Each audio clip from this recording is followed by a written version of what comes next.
Vallabhaneni Vamsi arrest తర్వాత వాళ్ళ పత్రికల్లో, వాళ్ళ సోషల్ మీడియా వేదికగా, వాళ్ళ టీవీ ఛానల్లో జరుగుతున్నటువంటి డిబేట్లు కానీ ఒకసారి పరిశీలిస్తే ఎట్లా ఉందంటే వీళ్ళది, ప్రజలకు ఏమి చేయకపోయినా పర్వాలేదు, మనకు నచ్చినటువంటి వాడు అరెస్ట్ చేసి ఇబ్బంది పెట్టి స్టేషన్ల చుట్టూ కోర్టుల చుట్టూ తిప్పాలి, ఇది మాకు కావాల్సింది, ఇదే టీడీపీ పార్టీ శ్రేణులు కోరుకుంటున్నారు అనే విధంగా.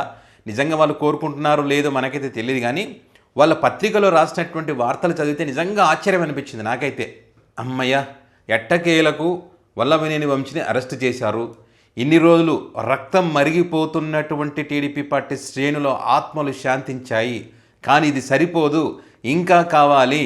ఇంకా ఏం కావాలంటే వాళ్ళకు ఒక పెద్ద లిస్టే చెప్పారు. వీళ్ళందరూ అరెస్టు జరిగితే తప్ప ఈ టీడీపీ పార్టీ కార్యకర్తలు, నాయకులు, ఈ పసుపు దళం అని పేరు పెట్టుకున్నారు కదా, సోషల్ మీడియా వేదికగా పనిచేసిన వారు అందరి ఆత్మలు శాంతించవనేటువంటిది వారి యొక్క ఉద్దేశం. ఆ లిస్టు ఎంత పెద్దగా ఉందంటే కొడాలి నాని, సజ్జల, పెద్దిరెడ్డి, అప్పిరెడ్డి, అవినాష్, జోగి రమేష్, ద్వారంపూడి, గుడివాడి అమర్నాథ్, ఇట్లా ఒక పెద్ద లిస్టే పెట్టారు. వీళ్ళందరినీ అరెస్ట్ చేయాలంట. వీళ్ళందరినీ అరెస్ట్ చేస్తే తప్ప ఇంకా కొంతమంది ఆత్మలు శాంతించలేదు, వాళ్ళ ఆత్మలు శాంతిస్తాయంట. ఇది కదా మేము కోరుకున్నది. సంవత్సరం కావస్తున్నా కూడా ఎందుకని వీళ్ళందరినీ మీరు అరెస్ట్ చేయడం లేదు? వల్లభనేని వంశీని మీరు అధికారంలోకి వచ్చిన వెంటనే అరెస్ట్ చేశారని ఎన్నో కలలు కన్నాం, ఎంతో ఎదురు చూసాం. ఆ రాక్షసుని అరెస్ట్ చేసే పండుగ జరుపుకుందామని చూసాం, కానీ ఎందుకని ఇంత ఆలస్యం చేశారు? సో ఇప్పటికైనా, ఇప్పుడు దగ్గర దగ్గర సంవత్సరం కావస్తుంది, ఇప్పటికైనా అరెస్ట్ చేసినందుకు సంతోషము. ఇంకా మేము చెప్పినటువంటి లిస్టు ఏదైతే ఉందో, ఇప్పటిదాకా చదివిన పేర్లందరూ వాళ్ళందరూ కూడా అరెస్ట్ చేస్తే రాష్ట్రం అంతా బాగుంటుంది, రాష్ట్ర ప్రజలందరూ కూడా పండగ చేసుకుంటారనే విధంగా వీళ్ళు వార్తా కథనాలు రాస్తూ ఉన్నారు. నిజంగా అంటే వీళ్ళు అంత రాక్షసుల, అంత రాక్షసంగా పనిచేశారా? సరే, వల్లభనేని వంశీకి సంబంధించి వీళ్ళు ఏం చెప్తా ఉన్నారంటే, భువనేశ్వర్ గారి గురించి మాట్లాడారు కాబట్టి వ్యక్తిని అరెస్ట్ చేయాలని చెప్తున్నారు, అరెస్ట్ చేశారని చెప్తా ఉన్నారు. అసలు ఈ కేసు ఏం కేసు ఇది? భువనేశ్వర్ గారి గురించి తప్పుగా మాట్లాడితే అరెస్ట్ చేసినటువంటి కేసా? నిజంగానే భువనేశ్వర్ గారి గురించి తప్పుగా మాట్లాడి ఉంటే మరి దానికి సంబంధించి న్యాయస్థానానికి పోతే న్యాయస్థానంలో వల్లభనేని వంశీకి శిక్ష పడుతుంది అనుకుంటే ఆ అంశానికి సంబంధించి కేసు పెట్టి అరెస్ట్ చేసి న్యాయస్థానం ముందు నిలబెట్టచ్చు కదా. ఎందుకని ఆ రకంగా చేయలేదు వీళ్ళు? మరి ఇప్పుడు పెట్టినటువంటి కేసు ఏంటి? ఆ సత్యవర్ధన్ అనేటువంటి వ్యక్తి విత్డ్రా చేసుకున్నప్పటికీ కూడా ఏదో జరిగిపోయిందని చెప్పి పోలీసులకు ఏదో అనుమానం వచ్చిందని చెప్పి విచారణ చేస్తే మరి ఆ వ్యక్తి లేదు, నన్ను కిడ్నాప్ చేశారని చెప్పారని మళ్ళీ ఆ కుటుంబం చేత, ఆ కుటుంబం 4 రోజులు కనిపించకుండా పోయిందంట. మరి ఇది విత్డ్రా చేసుకున్న తర్వాత ఇప్పుడు అధికార పార్టీకి చెందినటువంటి వాళ్ళు కిడ్నాప్ చేసి వాళ్ళ చేత మళ్ళీ కేసు ఫైల్ చేయించారనేటువంటిది కదా ఇప్పుడు ఉన్నటువంటి చర్చ. మరి దీని గురించి ఎవరు మాట్లాడతారు? న్యాయబద్ధంగా, చట్టబద్ధంగా నిజంగా వల్లభనేని వంశీ కనుక తప్పు చేసి ఉంటే ఖచ్చితంగా అరెస్ట్ చేయండి, శిక్ష వేయండి. దాని గురించి ఎవరు మాట్లాడరు. అంతేగాని వ్యక్తి మనకు నచ్చదు కాబట్టి ఇష్టం వచ్చినటువంటి సెక్షన్లు, కేసులు పెట్టి అరెస్ట్ చేసి కోర్టులు, స్టేషన్ల చుట్టూ తిప్పుతామంటే మాత్రం కుదరదు. దీని తగ్గ ఫలితం మళ్ళీ అనుభవించాల్సి వస్తుంది. ఈరోజు మీరు అధికారంలో ఉన్నారు, రేపు వాళ్ళ అధికారంలోకి వస్తారు, మళ్ళీ ఇదే రిపీట్ అవుతుంది. పైగా కార్యకర్తలు కోరుకుంటుంది ఇదే అని చెప్తారు. కనీసం కొద్దిగానే ఉండాలి కదా మనకు.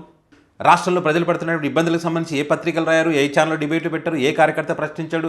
అవునయ్యా, ఎలక్షన్ టైంలో మీరు దీనికి ఈ హామీలు ఇస్తేనే వాళ్ళు ఓట్లు వేశారు కదా, మేము దానికి బాధ్యులమైనా, మేము ఆ పథకాలు అమలు చేసే బాధ్యత మాదని చెప్పాం, ప్రభుత్వం మెడలు వంచైనా సరే చేపిస్తామని చెప్పాం, ఓట్లు వేయండి అని చెప్పి అడిగాం మేము. మరి ఏమైందని చెప్పి ప్రజలు అడుగుతూ ఉన్నారని చెప్పి దీని గురించి కార్యకర్తలు బాధపడరా? దీని గురించి కార్యకర్తల ఎమ్మెల్యేని అడిగరా?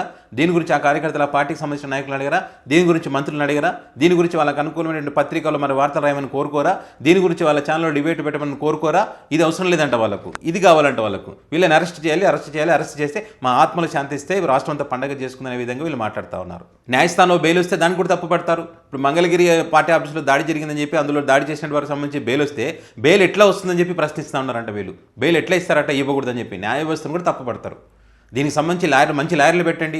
లాయర్లు ఫెయిల్ అవుతున్నారు, డబ్బులు ఖర్చైనా పర్వాలేదు, మంచి లాయర్లు పెట్టి వాళ్ళకి శిక్ష పడే విధంగా చేయండి. వాళ్ళు బయటికి రాకూడదు.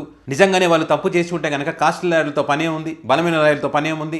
పలానా తప్పు చేశారు, పలానా సెక్షన్ కింద పలానా ఆధారం ఉందని చెప్పి కోర్టుకు చూపిస్తే ఖచ్చితంగా న్యాయస్థానం శిక్ష వేస్తుంది కదా. అంతేగాని దీనికోసం కాస్ట్లీ లాయర్లు పెట్టి వాళ్ళని అరెస్ట్ చేసి లోపల పెట్టి బయటికి రాకుండా వాళ్ళ జీవితాన్ని నాశనం చేయాలి, వాళ్ళకి చుక్కలు చూపించాలని చెప్పి దానితోడు వీళ్ళ పత్రికలు ఏం రాశారు? వల్లభనేని వంశీకి సంబంధించి ఇంత దారుణంగా, ఇంత వరస్ట్గా ఎవడైనా రాస్తాడా?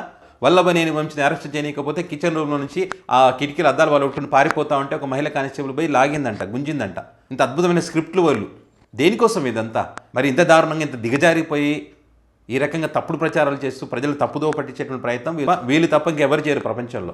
మీకు ఎవడు నచ్చకపోతే వాళ్ళని అరెస్ట్ చేసి జైల్లో పెట్టానని చెప్పి వాళ్ళ కార్యకర్తలు కోరుతున్నారంటే క్రమక్రమంగా ఒకరొకరిని అరెస్ట్ చేస్తాం, తొందరపడితే ఎట్లా అవుతుంది? చంద్రబాబు నాయుడు గారు కానీ, నారా లోకేష్ కానీ వీళ్ళందరూ చెప్తా ఉన్నారంట ఆ పార్టీ శ్రేణులకు, తొందరపడకండి, మీరు అనుకున్నన్ని జరుగుతాయని చెప్పి. ఎవడైనా ప్రజలకు ఇచ్చినటువంటి హామీలు అమలు చేస్తాం, దీనికి సంబంధించి ప్రజలకు వెళ్ళి చెప్పండి, కొంచెం తొందరపడకండి చెప్పండి, కొంచెం ఆర్థిక పరిస్థితులు చక్కదిద్దుతున్నాం, ఒక 2 నెలలు లేట్ అయినా కూడా అన్నీ అమలు చేస్తామని చెప్పండి, మంచి పాలన అందిస్తాం, మంచి ప్రభుత్వం అనేదని ఆ రకంగా దానికి సంబంధించినటువంటి మంచి పనులు, మంచి కార్యక్రమాలు రాబోయే రోజుల్లో ఈ ప్రభుత్వం చేసేటువంటి కార్యక్రమాలకు సంబంధించి కార్యకర్తల చేత ప్రజలకు చెప్పించాలి. కానీ వాళ్ళు ఏదో కోరుకున్నారని చెప్పి వాళ్ళకు అనుగుణంగా కేవలం కార్యకర్తల ఆనందం కోసం, వాళ్ళ కళ్ళలో ఆనందం చూడడం కోసం అని చెప్పి మీకు నచ్చినటువంటి వ్యక్తులను అరెస్ట్ చేసి ఇది కార్యకర్తల మనోభావాలు దెబ్బతిన్నాయి, కార్యకర్తలు ఆ రోజు వీళ్ళని ఇబ్బంది పెట్టారు, కార్యకర్తలు ఆ రోజు వాళ్ళు ఇబ్బంది పెట్టారు కాబట్టి ఈరోజు అరెస్ట్ చేస్తూ ఉన్నాము, అయినా కూడా ఇది కక్ష సాధింపు భాగంగా చేయట్లేదు, ఏదో పలానా తప్పు చేశారని చెప్పి కావాలని కేసులు పెట్టి ఇప్పుడు కదా వల్లభనేని వంశీకి పెట్టినట్టు విత్డ్రా చేసుకున్నా కూడా మళ్ళీ వెళ్ళి ఆయన విచారణ చేసి మళ్ళీ కిడ్నాప్ చేశారని కేసు పెట్టి అరెస్ట్ చేసి ఒక 3-4 సెక్షన్లు పెట్టి లోపల పెట్టారు కదా. 14 రోజులు రిమాండ్ ఇప్పుడు పంపించారు ప్రస్తుతం.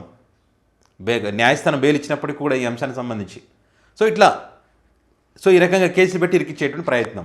డిఎస్సీ అభ్యర్థులు ఏడుస్తూ ఉన్నారు, సార్ మొదటి సంతకానికి మోక్షం లేదని చెప్పి రోడ్డున పడి ధర్నాలు చేస్తూ ఉన్నారు, వాలంటీర్లు రోడ్డు ఎక్కారు, వాళ్ళ సంగతి చూడండి. 10 లక్షల మంది డిఎస్సీ అభ్యర్థులు మిమ్మల్ని నమ్మి మీకు ఓట్లు వేసి మీరు మొదటి సంతకం పెడితే మీకు ఖచ్చితంగా వాళ్ళకు ఉద్యోగాలు వస్తాయని చెప్పి ఆశతో అక్కడ ఇక్కడ ఆ కోచింగ్ సెంటర్ ఈ కోచింగ్ సెంటర్ డబ్బు లేకపోయినా అప్పులు చేసి చదువుకుంటున్నారు. వాళ్ళ తల్లిదండ్రులు ఎప్పుడు ఉద్యోగం వస్తుంది మా పిల్లలకి ఎదురు చూస్తూ ఉన్నారు. చంద్రబాబు నాయుడు గారు మొదటి సంతకాల గురించి ఎవరు ప్రశ్నించరు, సూపర్ 6 హామీలకు సంబంధించి ఎవరు ప్రశ్నించరు, తల్లికి వందనానికి సంబంధించి విద్యార్థుల భవిష్యత్తు పాడవుతుందంటే ఎవరు ప్రశ్నించరు, మద్యానికి సంబంధించి ఏమో రేట్లు పెంచుకుంటున్నారు, అది గవర్నమెంట్కి వచ్చేటువంటి అవకాశం లేదు, వాళ్ళకి వైన్ షాప్ ఓనర్లకే డబ్బులు పోతాయి, గవర్నమెంట్కి ఏమైనా వచ్చేది ఉందా, దీనికి సంబంధించి తప్పుడు లెక్కలు రాస్తారు, దీని గురించి ఎవరు ప్రశ్నించరు, రైతులు నష్టపోతూ ఉన్నారు, దానికి సంబంధించి ఎవరు ప్రశ్నించరు, మార్కెట్ యార్డ్లలో పడి వాళ్ళకి ధరలు లేక అల్లాడిపోతూ ఉన్నారు రైతులు, దాని గురించి ఎవడు మాట్లాడు. సో అదే అట్లా వాటికి సంబంధించి ఎవడెవడు క్వశ్చన్ చేసే చాలు దాని గురించి చర్చ జరుగుతుంది అనుకున్న మూమెంట్లో ఏదో ఒకటి ఇట్లాంటిది తీసుకొచ్చి ఇట్లా అరెస్ట్ చేసి హడావిడి చేసి ఏదో జరగబోతోంది, విధ్వంసం సృష్టించాలని ప్రయత్నం చేసినప్పటికీ కూడా కూటమి ప్రభుత్వం చాలా చాకచక్యంగా వ్యవహరించి శాంతి భద్రతకు విఘాతం కలగకుండా చేసిందని చెప్పి ఈ అంశానికి సంబంధించి చర్చ జరిగే విధంగా ఇట్లా ప్రతి నెల 8 నెలల కాలంలో ప్రతి నెల ఏదో ఒక డైవర్ట్ పాలిటిక్స్ని తీసుకొచ్చి పాలన అందిస్తున్నటువంటి ప్రభుత్వం ఇది కాదని ఎవరైనా చెప్పమనండి. దిగానే ఉండాలి. వంశీ అరెస్టుతో టీడీపీ పార్టీ అభిమానుల ఆత్మలు ఇంకా శాంతించలేదు, ఇంకా పెద్ద లిస్టే ఉంది, ఆ లిస్టులో వాళ్ళందరినీ కూడా అరెస్ట్ చేసి వాళ్ళ ఆత్మలు శాంతిస్తాయి అని చెప్పి వీళ్ళు మాట్లాడడం. కోట్లాది మంది ప్రజలు మీరు ఇచ్చినటువంటి హామీలు నమ్మి మోసపోయి ఓట్లు వేశారు కదా, మరి వాళ్ళ పరిస్థితి ఏంది? వాళ్ళందరూ సంతోషంగా ఉండాలి కదా, వాళ్ళు కూడా శాంతించాలి కదా, దానికి సంబంధించి మనం ఏమైనా నిర్ణయం తీసుకోవాలి కదా, ఆ దిశగా మనం అడుగులు వేయాలి కదా, దానికి సంబంధించి మనకు వార్తలు రాయకుండా, దానికి సంబంధించి మనం డిబేట్లు పెట్టకుండా, దానికి సంబంధించి మన మంత్రులను ఎమ్మెల్యేలను ప్రశ్నించకుండా, దీనికి సంబంధించి మాట్లాడదాం. అబ్బా మా రక్తం మరిగిపోయింది ఇన్ని రోజులు, ఇప్పుడు చల్లబడ్డది, పార్టీలు చేసుకుంటాం, రాష్ట్ర ప్రజలందరూ పండుగ చేసుకుంటారు. ఎక్కడ చేసుకుంటారు రాష్ట్ర ప్రజలందరూ పండుగ? నచ్చకపోతే రాష్ట్ర ప్రజలందరూ పండుగ చేసుకున్నట్ట లెక్క. రాష్ట్ర ప్రజలకు ఏం సంబంధం ఈ అంశంతో? మీకు వల్లభనేని వంశీకి సంబంధించిన విషయం కాదు ఇది. రాష్ట్ర ప్రజలు ఎందుకు పండుగ చేసుకుంటారు? వాళ్ళకి ఇబ్బంది పెట్టినప్పుడు వాళ్ళు చూస్తారు, ప్రజలు చూసుకుంటారు. కనీసం వార్తలు రాసేటోళ్ళకైనా డిబేట్లు నడిపించేటోళ్ళకైనా కనీసం ఉండాలి కదా, కనీసం ఆ మాత్రం ఆత్మలు శాంతించడం ఏంది? ఆత్మలు